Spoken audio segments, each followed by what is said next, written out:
સેવકો અને સખાતે નીકળેલા યોદ્ધાઓનો આભાર, ધન્યવાદ, પ્રણામ.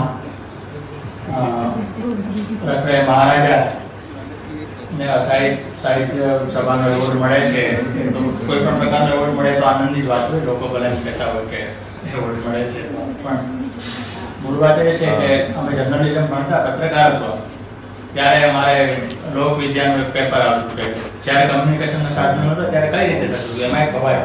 અને એની શરૂઆત અસાઈ ઠાકરથી થતી, 16મી સદીના કવિ, અને પછી તો એમણે તો ઘણું બધું કર્યું, ઘણા બધા વેશ. એટલે મને વધારે આનંદ તો એ વાતનું છે કે એમની સાથે સંકળાયેલો એવોર્ડ મને મળી રહ્યો છે. રખડે મહારાજા એ રખડે રાજાનો બીજો ભાગ છે, જેમ વેબ સિરીઝમાં નેક્સ્ટ સિઝન હોય એમ બીજી સિઝન છે, અને 14 એમાં પ્રકરણો છે. જાપાનની વાત છે અને જૂનાગઢના છાપરા કોડિયાની ગુફાની વાત પણ છે. તો મેં જે જોયું, મને જે રીતે આવ્યું એ રીતે મેં લખ્યું છે. એટલે એ સાહિત્યિક સર્જન છે કે નહીં એ સાહિત્યકારો નક્કી કરે, નિબંધ છે કે નહીં એ નિર્ણાયકો નક્કી કરે, પણ મૂળભૂત રીતે મને પત્રકારત્વનું મારું કામ છે તો એમાં હું ફરતો રહેતો હોઉં. એમાં ક્યારેક મને એમ લાગે કે આ સ્થળ વિશે મારે અલગ રીતે લખવું છે તો હું એ રીતે લખું છું.